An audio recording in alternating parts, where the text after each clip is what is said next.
할렐루야. 하나님 살아계십니다. 살아계신 그 하나님의 은혜와 평강과 축복이 저 여러분들과 또 영상으로 예배하는 모든 분들에게 함께하게 되기를 주 이름으로 축복합니다. 날씨가 추워졌죠? 추운데도 불구하고 오신 여러분들에게 하나님의 능력이 더해지게 되길 바랍니다. 영상으로 보는 분들 배 아프게. 자, 오늘 본문에 요한복음 7장에 나오는 얘기는 장막절에 관한 이야기입니다. 크게 두 가지 내용으로 되어져 있는데 아마도 생각할 때 두 번째 이야기는 다음 주에 해야 될 것 같이 생각이 되어집니다. 어쨌든 크게 두 가지. 하나는 누구든지 목마르거든 내게 와서 마셔라 하는 37절의 이야기부터 우리가 좀 하겠습니다. 장막절이라고 하는 그런 그 계절은 보통 우리나라 달력으로 하면 거기에 굉장히 독특한 이제 달력을 쓰기 때문에 설명하는데 굉장히 길어요. 그러니까 그냥 우리나라 때로 하면 한 10월 15일 정도, 이 주간으로부터 일주일 정도의 시간을 이 장막절이라고 합니다. 역사적으로 두 가지 사건이 있는데 장막절은 이 하나님이 우리에게 베풀어 주신 은혜를 기억하는데 어떤 은혜? 이스라엘 백성들이 애굽 땅에서 나와서 가나안에 들어가기까지 40년 동안 그 광야에서 살았던 시간들, 하나님이 우리에게 은혜를 베풀어 주셨던 그런 시간들, 이런 시간들을 기억하면서 하나님의 은혜를 되새기는 시간이에요. 그래서 그 시간에는 그 모든 이제 이스라엘 백성들이 예루살렘에서 한 20마일 정도 떨어진 그 어간에 장막을 치고 또 텐트를 치고 작은 집을 떠나서 그들이 그곳에 기거하면서 일주일 동안 하나님이 광야에서 우리를 어떻게 먹이셨는가, 또 우리에게 어떤 역사로 인도해 주셨는가 하는 것들을 우리가 이제 경험하는 시간들입니다. 그래서 하나님이 우리에게 어떤 은혜를 베푸셨는가 하는 것들을 기억하는 시간이죠. 저는 이 장막절이 굉장히 의미가 있다고 생각하는 이유 중에 하나는 사실은 우리가 은혜를 받고도 그 은혜를 잊어버리는 때가 되게 많죠.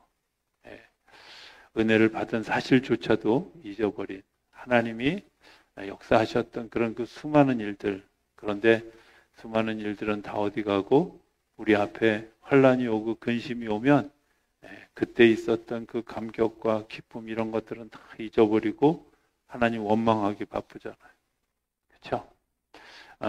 이스라엘 백성들에게 1년에 한 번씩 그 장막절에 가지고 있는 그런 의미는 굉장히 중요한 의미다, 이런 생각을 합니다. 어떻게 생각하면 은혜에 대한 건망증, 되게 심각한 거죠. 우리가 그걸 잊어버리고 나면 사실은 하나님과 나와의 관계에서 굉장히 많은 부분 건조해질 것이라고 생각이 되어지기 때문에 그렇습니다. 특별히 우리가 고통스러운 시간들을 지났던 경험, 그때 하나님이 우리에게 베푸셨던 그런 경험들, 굉장히 중요한 경험이 아닐까 하는 생각을 이렇게 해보게 됩니다. 제가 지금도 기억하는 것 하나가 있습니다. 그 기억하는 것 하나는 저희 아버지가 이제 고향을 등지고 실향하신 분이잖아요. 되게 오랫동안 제가 아마 기억할 때 저희가 그 용산에 어찌됐든 뭐 이러저러 한 30번 이상의 이사를 하고 이제 집을 이렇게 장만해서 그 집에 기거해서 한 3, 4년 정도 기간 동안 당신이 고향을 떠날 때 베고 왔던 배낭을 한쪽 구석에 잘 모셔뒀었어요. 저거 도대체 뭐 하는 물건인가 하는 생각이었는데 당신의 표현에 의하면 그때 그 넘어오면서 베풀어 주셨던 하나님의 은혜, 집을 떠났던 순간부터 어디로 가야 될지, 어디서 자야 될지, 어디서 무엇을 먹어야 될지 아무것도 알지 못하고 돈도 소용없고 아무것도 소용없는 그런 시간. 뒤에는 중공군이 밀려오고 남한으로 내려가는 수많은 사람들 속에 끼어서 무엇을 어떻게 해야 될지 알지 못하는 시간, 그 넘어왔던 그런 시간들을 기억하고 그곳에서 베풀어 주셨던 하나님의 은혜, 당신이 분명하게 기억하는 것은 이런 거라는 거죠. 너희가 먹을 것, 입을 것을 위해서 염려하지 말아라. 먼저 하나님의 나라와 하나님의 의를 구하면 너희에게 더하시리라 하는 말씀을 아주 매일매일 경험했다. 그래서 이스라엘 백성들에게 광야에서 만나를 먹여주시고 메추라기를 먹여주시고 구름 기둥으로 덮어주시고 불 기둥으로 인도해 주셨던 하나님을 다시 기억했던, 그러면서 한마디 하셨던 일들은 이런 것들이었던 것 같아요. 당신이 집을 떠난 날이 1월 13일인데 그 1월 13일 이후에 겨울이잖아요. 굉장히 추운 계절이잖아요.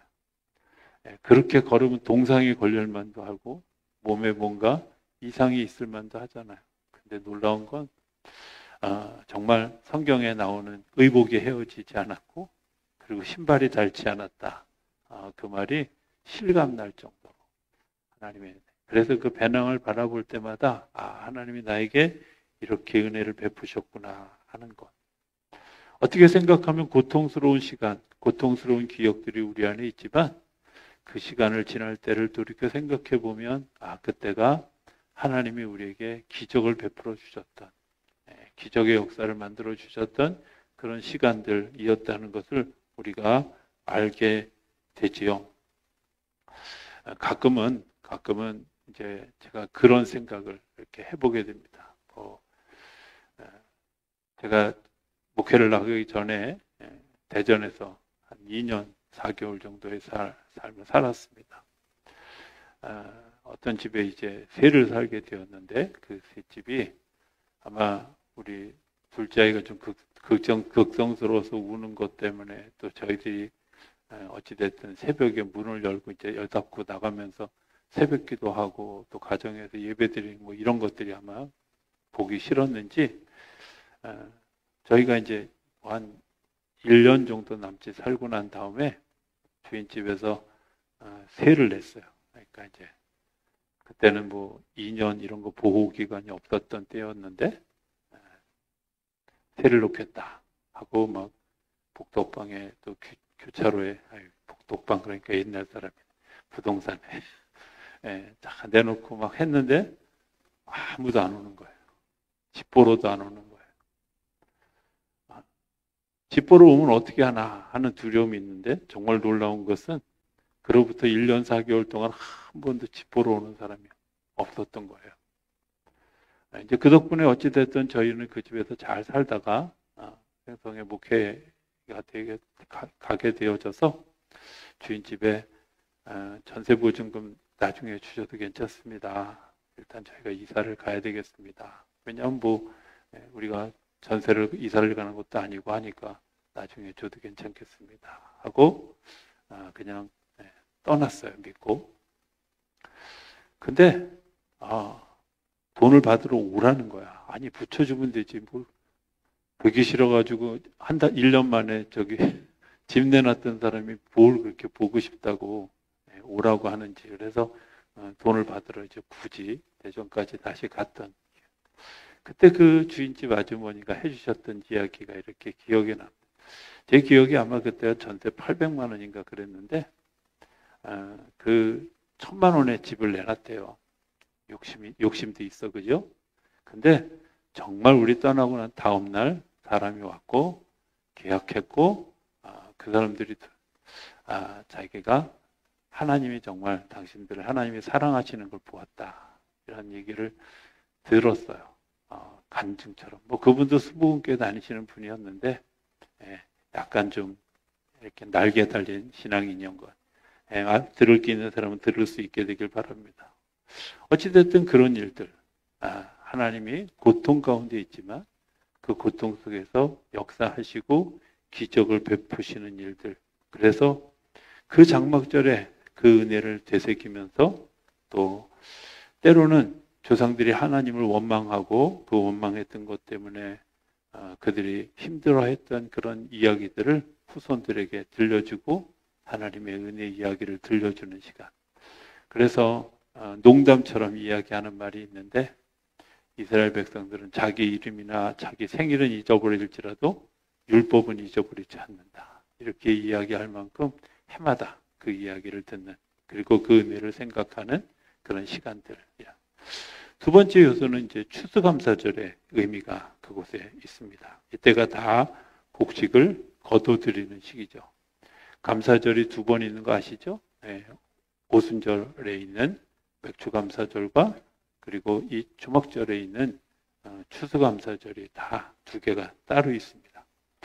맨 장막에 이제 장막절의 맨 마지막 날에 종교 행사가 있습니다. 오늘 본문의 이야기가 거기죠. 37절에 보면 명절 끝날 곧 큰 날에 예수께서 서서 외쳐 이르시되 누구든지 목마르거든 내게로 와서 마셔라.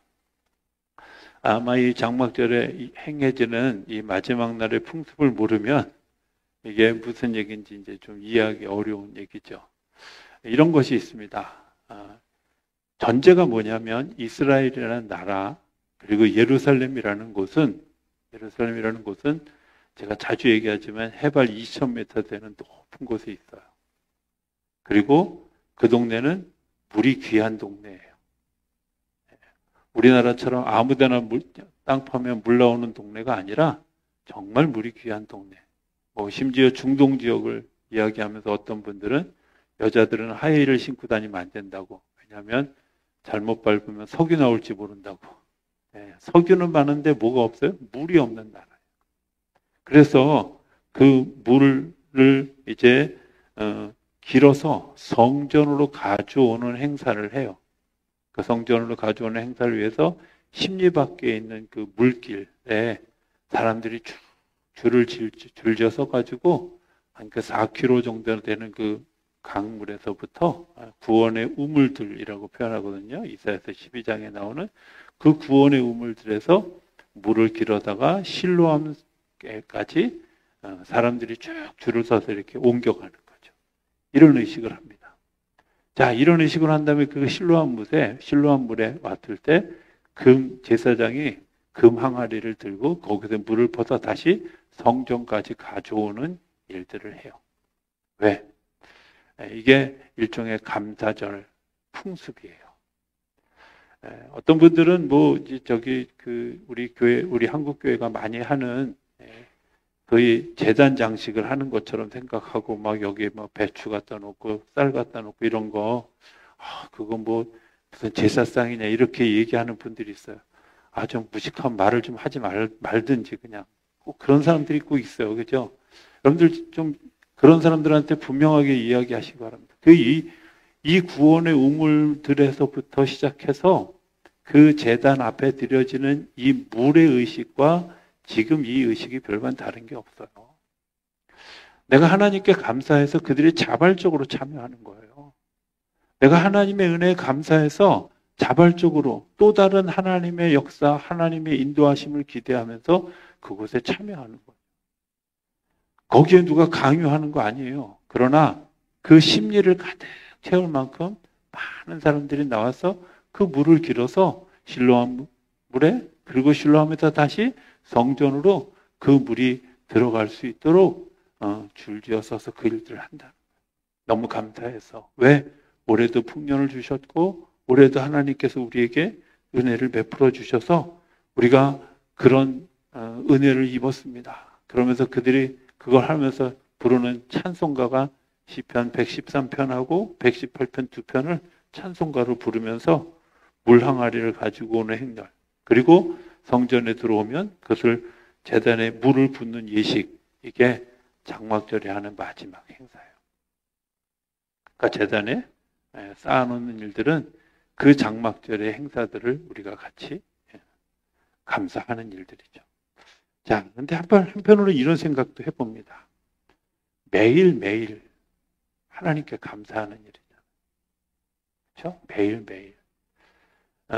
우리가 흔히 광야 생활 40년이라고 얘기하지만 이 40년은 매일매일의 삶이 쌓여져서 40년이 된 거지 어느 날 갑자기 툭 뛰어넘어서 40년이 된 게 아니라는 겁니다. 추수감사절을 맞이하면서 제가 그냥 우리 성도들에게 한번 이런 제안을 다시 제가 첫 해에 와서 제가 그런 얘기를 드렸었는데 보통 첫 해에 그렇게 하면 그 다음에는 아무 말 없이 보통 그렇게 감동을 받고 한 10명 정도는 그렇게 하는 분들이 있는데 우리 교회는 정말 신기하게도 잊어버리는 은사가 있어서 단 한 분도 하는 분이 없더라고. 그래서 제가 다시 한번 얘기하는 거예요.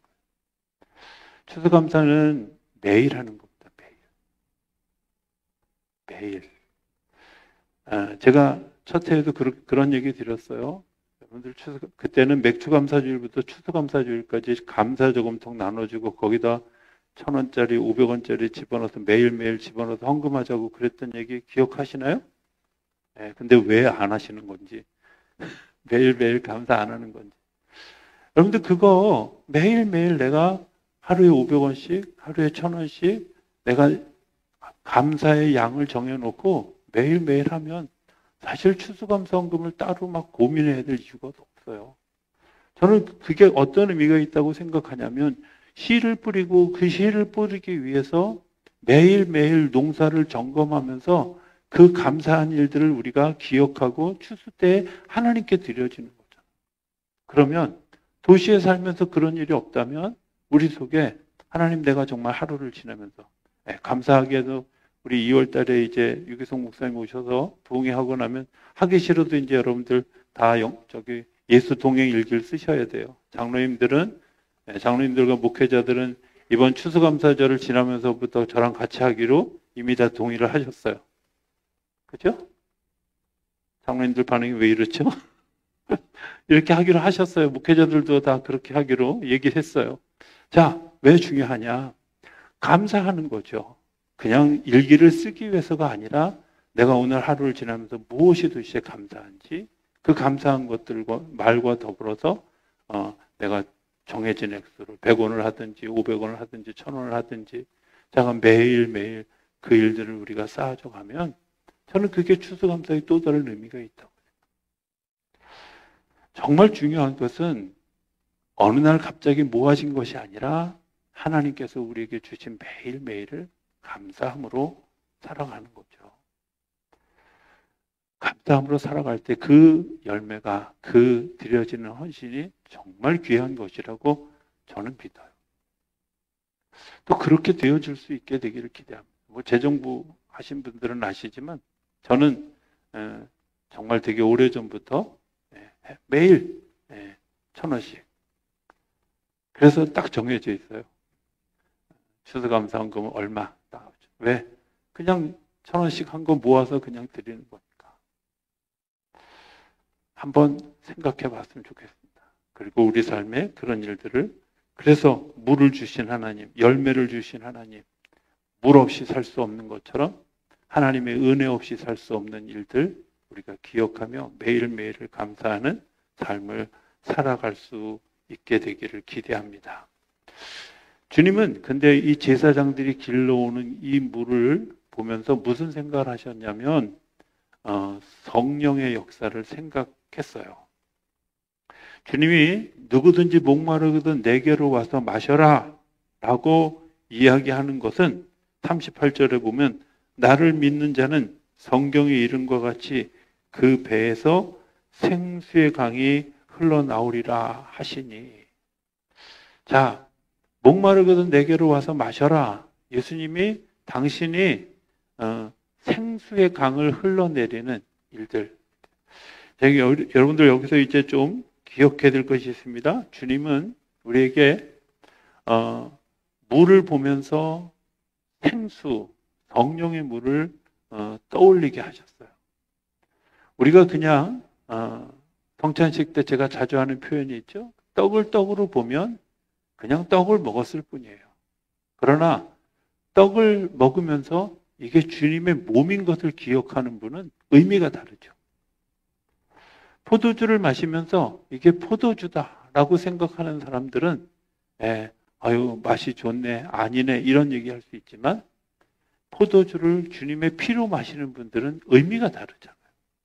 주님은 물을 보면서 무슨 생각을 하셨냐면, 이게 성령의, 그리고 내가 너희에게 베푸는 은혜의 물이라고 하는 것을 이야기하는 거예요. 우리가 어떤 사건, 어떤 사안을 바라볼 때 그 속에 담겨진 하나님의 메시지를 발견하고 그것을 볼 수 있다면 우리가 사건을 보는 상황이 너무 달라질 거예요. 내가 매일매일 겪는 일들을 볼 때 이게 잘 됐다, 못 됐다의 문제가 아니라 하나님이 이 일을 어떻게 인도해 가실까? 이 사건 속에서 무엇라고 말씀하실까? 그리고 어떻게 우리 삶에 영향을 미치게 하실까? 뭐 이런 것들을 보는 거죠.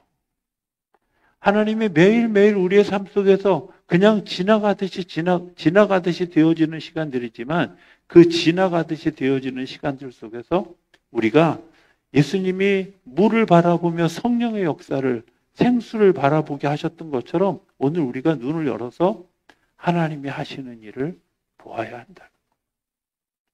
밥을 먹으면서 메추라기를 또 만나를 먹었던 이스라엘 백성들을 생각하는 거죠. 제가 자주 그런 표현 쓰잖아요. 제가 가는 곳에는 우산을 가져갈 필요가 없다. 하도 해서 이제는 다 귀에 이제 못이 박히도록 들었죠. 저는 믿어요. 왜 믿어요? 하나님이 구름 기둥과 불 기둥으로 인도하시는 40년을 하셨던 분이 설마 나를 비 맞게 하겠어? 그렇잖아요. 하나님이 보호하시고 인도하시고 이끌어 주실 것을 믿기 때문에 되어지는 사건. 우리 어르신들이 기억하실지 모르지만, 어르신들 우리 제주도 갔던 때 우리가 동쪽으로 가면 서쪽만 비 오고 서쪽으로 가면 동쪽만 비 오고 그랬던 거 기억하시잖아요. 그죠? 인천에서는 거기 비 온다는데 걱정스럽다고 막 전화를 난리를 치는데 우리는 뭐 비는 곳하고 햇빛만 열심히 보고 왔던 하나님이 하시는 날씨가 좋았어가 아니라 거기서 하나님이 하시는 일을 보고 성령의 역사는 그런 겁니다. 자, 38절의 이야기를 조금 더 가면 이런 겁니다. 이스라엘 사람들의 세계관을 좀 먼저 이해해야 돼요. 이스라엘 사람들의 세계관 속에는 몸과 정신 세계를 우리가 보통 몸과 정신 세계를 관련시킬 때 머리로 이해하고 가슴으로 그러니까 머리로 생각하고 가슴으로 받아들이는 것 이렇게 얘기하잖아요. 아닌가요? 인도 사람들은 맨발로 다니는 이유가 있어요. 맨발로 다니는 이유가 발이 생명이라고 생각해요. 그래서 생명이 땅과 발을 마주해야만 이게 생명력이 발현된다고 생각해서 맨발로 다니는 거예요. 그것처럼 나라마다 각기 다른 세계관을 가지고 있는데 이스라엘 백성들은 어떤 세계관을 가져 있냐면 생각하고 결정하는 일들이 가슴으로 한다고 생각해요. 그리고 내가 행하는 결정은 배에서 한다고 생각하는 거예요. 내가 생각하고 판단하고 결정하는 건 뭐가? 가슴이. 우리는 머리로 생각한다고 하지만 이스라엘 백성들은 가슴으로 생각하고 그리고 그 배에서 생수의 강이 흘러난다는 말은 내가 삶을 살아가는 삶의 행동 뭐 이런 모든 일들이 다 거기에 나와요. 저를 아주 오늘 곤혹스럽게 했던 것이 39절이에요. 이렇게 보면 이는 그를 믿는 자들이 받을 성령을 가리켜 말씀하신 것이라. 그리고 가로치고 예수께서 아직 영광을 받지 않으셨으므로 성령이 아직 그들에게 계시지 아니하시더라. 옛날에는 그냥 아무 생각 없이 읽고 지나갔던 성경이 이게 뭐야? 이제 여기서부터 제가 좀 오늘 오전 내내 고민을 아주 정말 고생을 했어요. 제가 고생했다는 말을 하는 건 좀 졸립더라도 잘 들으시라는 말을 하는 겁니다. 자, 여러분들 되게 중요한 얘기거든요. 성령이 계시죠? 아니, 구약에도 성령의 역사들이 있어요. 신약에도 물론 성령의 역사들이 일어났어요. 성령의 역사로 인해서 이스라엘 백성들이 아까 제가 얘기했던 것처럼 광야에서 그들이 먹고 그 다음에 누리고 했던 모든 일들 성령의 역사들이었다.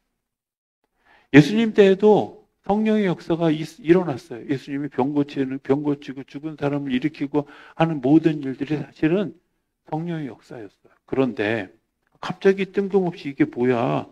성령이 아직 그들에게 계시지 아니하시더라. 배에서 생수의 강이 났다는 말과 연관지어서 성령의 역사가 뚜렷하게 사람들의 눈에 나타난 일들은 언제 나타났냐면 오순절 성령의 다락방 사건이 일어났을 때 사도행전 2장 1절부터 4절까지 아주 확연하게 나타났고 그것을 예고하듯이 예수님이 너에게 성령이 임하면 너희가 권능을 받고 예루살렘과 온 유대와 사마리아 땅끝까지 이르러 증인이 되라 하고 예고해 주셨고 너희는 그 오실 성령을 기다려라 이렇게 이야기했어요. 그죠?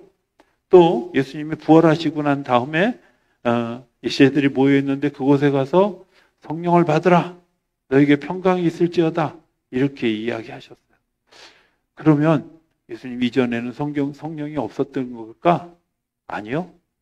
성령님이 계셨는데 나타나지 않은 조금 더 다른 측면을 생각하면 가슴을 울리는 일들을 하는 일에 성령님의 역할이 우리 안에 있었다면 사도행전 이후에 나타나는 역사는 배에서 나타나는 생수의 강이 흘러가는 것과 같은 역사가 일어났다는 거예요. 쉽게 얘기하면 이런 겁니다. 예수님 시대에는 예수님이 말씀을 하셔요. 자, 천국은 마치 그러면서 천국에 대해 이야기를 해요. 근데 사람들이 못 알아들어요. 왜 못 알아들을까요? 못 알아듣는 게 당연하죠. 하늘나라의 얘기를 이 땅에서 하는데 어찌 알아들을 수 있겠어요? 제가 전에도 얘기했던 것처럼 우리나라 사람들이 처음에 이 조선의 사절단들이 미국에 갔는데 미국에 가서 엘리베이터라는 걸 처음 봤어요. 이 엘리베이터를 도대체 한국에 와서 설명을 해야 돼. 뭐라고 설명할 거야? 우리나라는 엘리베이터는 곳이고 계단도 잘 없는 동네에 그래서 갑자기 엘리베이터가 그러니까 어떤 사람이 뭐라 그러냐면 저 엘리베이터 미국에 가니까 집이 막 하늘로 오르락내리락 하더라고. 이해되세요? 뭐라는 거야 이 사람이. 뭐 어떻게 집이 하늘로 오르락내리락 해. 자, 도대체 설명할 수 없는 것들을 주님이 설명하시는 거예요. 그래서 비유로 설명을 하시는데 그 비유를 깨닫는 자도 있고 못 깨닫는 자도 있는데 깨닫게 도와주시는 역할을 누가 해요? 성령님이 하시는 거예요. 그러니까 오늘도 우리가 초신자들에게 내가 예수님을 그리스도로 고백하고 구원자로 고백하고 내 삶의 주인으로 받아들여지는 역할은 누가 해요? 성령님이 하시는 거예요. 말씀을 들을 때 깨닫게 하시는 거 성령님이 하시는 거예요. 내가 말씀을 듣고 믿음으로 순종할 수 있는 거 성령님이 하시는 일이에요.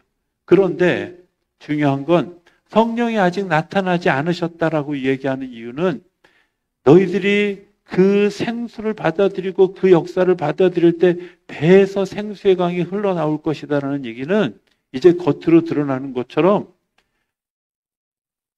성령 받고 난 이후에 달라진 놀라운 역사들을 사도행전이 기록하고 있잖아요. 사도행전 3장에 나오는 성전 앞 미문에 앉아있는 안진뱅이를 일으키는 사건이 왜 중요하냐면요. 예수님 말고 제자들의 일에 의해서 일어난 첫 번째 사건이에요. 첫 번째 병 고치는 은사가 일어났던 사건이에요. 그게 성령이 깨닫게 하시고 알게 하시고 고백하게 하시고 했던 그런 역사에서 드디어 이제 눈으로 나타나는 첫 번째 역사. 그래서 제가 자주 표현하잖아요. 베드로와 요한이 안진뱅이를 일으키고 나서 누가 제일 먼저 놀랐을까요? 당연히 베드로가 놀랐을 거예요. 이게 뭔 일이야? 그죠? 아니 이게 어떤 일이야? 어찌된 일이야? 자기도 놀라는 그런 일들이 일어났어요. 왜? 성령께서 우리 안에 능력으로 나타납니다.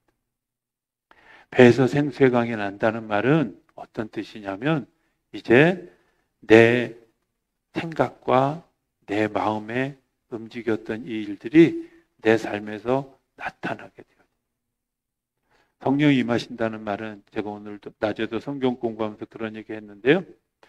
사도행전 1장 8절에 성령이 너희에게 임하시면 너희가 권능을 받고 이게 마치 단계가 지어져 있는 것처럼 우리 한국말 성경에는 그렇게 되어져 있는데 헬라어 성경에는 성령 받는 즉시 우리 안에 권능이 있는 거. 어떤 권능? 깨닫는 권능, 그리스도를 구주로 고백하는 권능, 내가 주님의 지혜를 받는 권능이 우리 안에 임해. 그 권능이 어떤 권능은 다이나마이트처럼 막 터지는 일이 있고 다이나믹한 것처럼 점점 자라가는 권능이 우리 안에 있는 것뿐이지 이미 씨앗이 뿌려져서 우리 안에 이미 권능이 있는 거예요.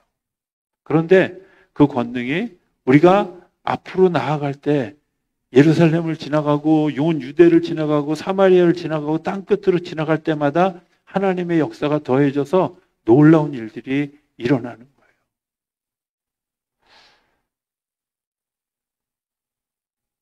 천목회지에서는요, 있을 거는 없고 없을 것만 잔뜩 있는 곳. 다시 얘기하면 교인도 없고 돈도 없고 아무것도 없는데 뭘 해야 돼? 그러니까 하나님 앞에 기도할 수밖에 없는 상황이 되잖아요. 근데 정말 놀라운 건 기도하면 하나님이 어디서 그렇게 막 물어다 주시는지 그냥 돈도 주고 사람도 주기도 하고 막 이런 일들이 일어났어요. 근데 제가 양문교회쯤 오니까 좀 부자가 돼서 그런지 그런 기도를 안 해서 그런지 그런 역사들이 잘 안 일어나는 거예요. 그래서 어느 날 하나님께 이런 질문을 해서 하나님 왜 그때는 일어나고 지금은 그런 일이 일어나지 않을까요? 그랬더니 제 마음속에 그냥 느껴지는 이야기는 이런 거였어요. 너는 지금 광야에 서 있는 게 아니라 집에 있잖아. 여러분들 우리가 광야를 잊어버리는 거죠.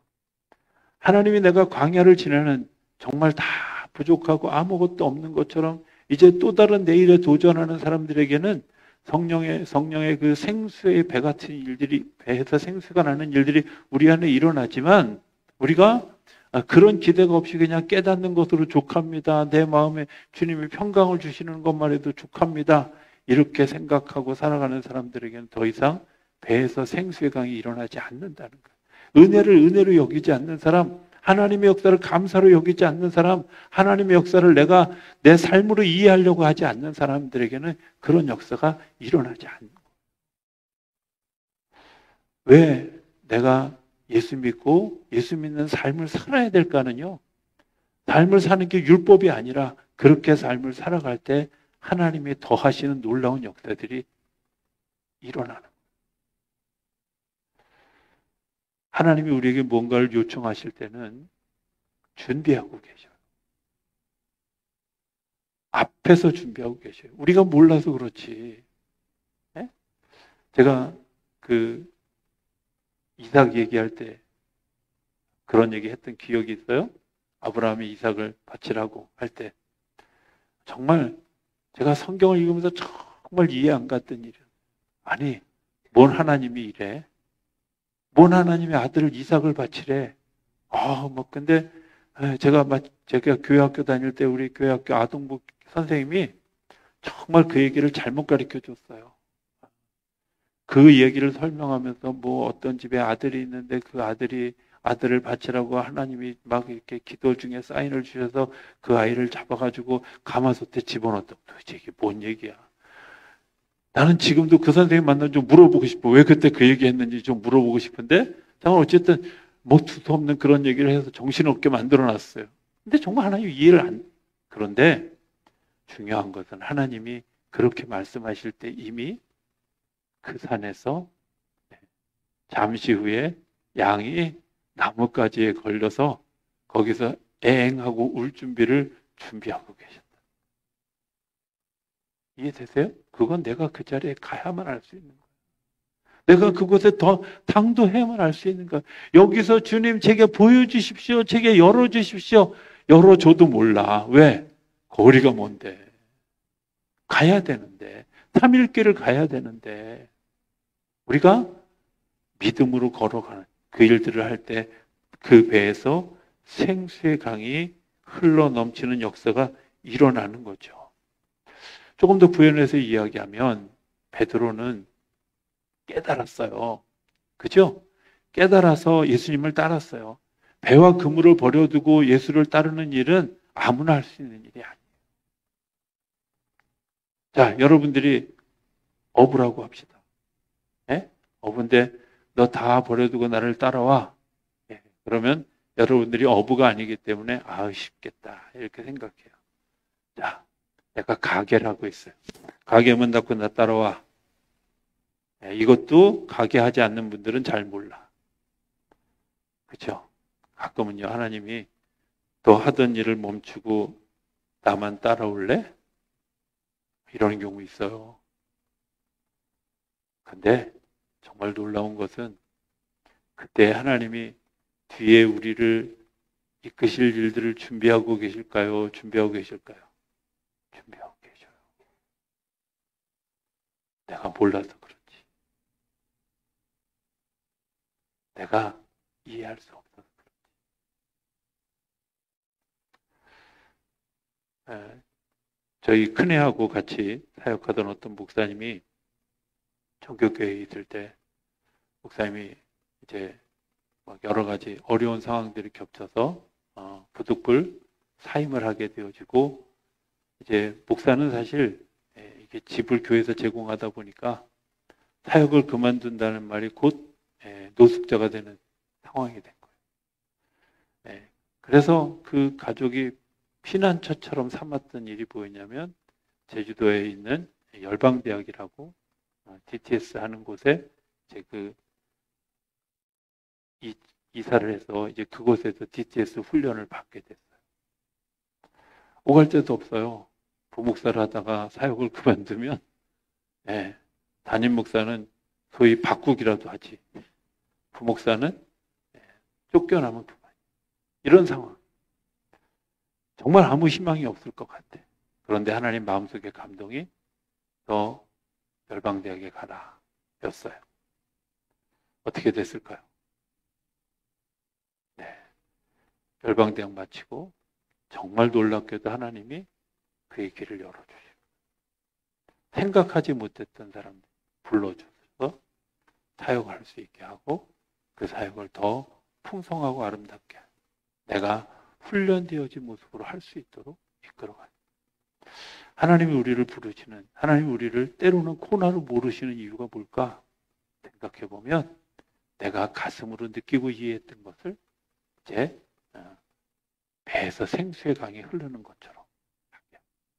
베드로 그랬잖아요. 배와 그물을 버려두고 쫓아다녀요. 그런데 예수님을 그리스도로 고백했어요. 그런데 그 삶에는 아직도 움직여지지 않는 부분이 있는 거예요. 그래서 예수님이 십자가에 달리실 때 부인하지요. 예수님이 부활하신 사실을 알고도 갈릴리 바다에 가서 고기 잡아요. 그를 다시 예수님이 불러오셔서 그에게 떠나기 전에 이야기합니다. 성령을 기다려라. 그날에 성령의 역사가 있을 것이다. 그 성령의 역사를 경험하고 난 다음에 어떤 일들이 일어났어요? 베드로에게 말도 안 되는 일들이 일어나기 시작했죠. 그가 설교하는데 5,000명이 3,000명이 회개하는 역사가 일어났어요. 옛날에는 말만 하면 저 덜렁이 이러면서 저 충동적인 사람 이러면서 사람들한테 비난받기 일쑤였는데 그가 설교할 때 5,000명, 3,000명이 회개하는 역사가 일어나고요. 그가 예수의 이름을 명령하니 안진뱅이가 일어나고요. 제사장들 앞에서 담대하게 자기 이야기를 하고요. 그리고 하나님의 음성을 듣고 하나님이 행하신 일들을 따라갈 때 하나님이 놀라운 일들이 일어나게 되어졌다는 거예요. 성령의 역사는 이런 것들을 얘기하는 거죠. 오순절에 와서 지적인 것, 감정적인 것, 의지적인 것이 합쳐져서 종합적으로 복음을 증거하게 되는 것. 그걸 성령 충만합니다. 이렇게 이야기합니다. 좀 오늘도 생각한 것보다 더 제가 길어져서 이해합니다. 한갓 내 배에서 생수의 강이 흘러나리라. 어쩌면 오늘 우리에게 주님께서 선포하신 일이 우리의 기도의 제목이 되어줬으면 좋겠습니다. 내가 말씀을 듣고 깨닫는 능력, 내가 그리스도를 구주로 고백하는 그런 은혜 우리 안에 있지요. 그 은혜를 내가 장막절의 그 경험, 주님 앞에 물을 길러오고 그리고 제단 앞에 물을 붓는 그 사건, 그 사건을 통해서 주님이 우리에게 주시는 또 다른 일이 있어요. 그게 뭐예요? 이제 성령의 역사가 우리를 통해 나타나는 일들이죠. 감사하는 일들, 은혜를 기억하는 일들을 뭘 할 수 있게 하시냐면 하나님이 우리 안에서 행하시는 일들을 내가 기억하게 하고 그것을 바라보고 걸어갈 힘과 용기를 주셔서 우리로 하여금 배에서 생수의 강이 솟아나는 일들이 일어나게 된다는 겁니다. 이번 우리 추수감사절은 그런 시간들이었으면 좋겠습니다. 그냥 내가 머리로 이해하고 가슴으로 이해한 그런 그 하나님을 감사하고 찬양하는 것 그 이상 내가 정말 하나님 앞에 온전히 이제 순종하고 따라가는 것 때문에 우리 안에서 그런 생명의 역사들이 이제 2024년으로부터 시작되어진 그런 그 새로운 절기가 이제 대강절부터 시작하는 그런 절기가 2025년에는 정말 우리 안에서 그런 놀라운 능력들이 솟아나는 배에서 막 정말 생수가 솟아나는 그런 놀라운 역사들의 주인공이 되는 우리 모두가 될 수 있게 되기를 주의 이름으로 축복합니다.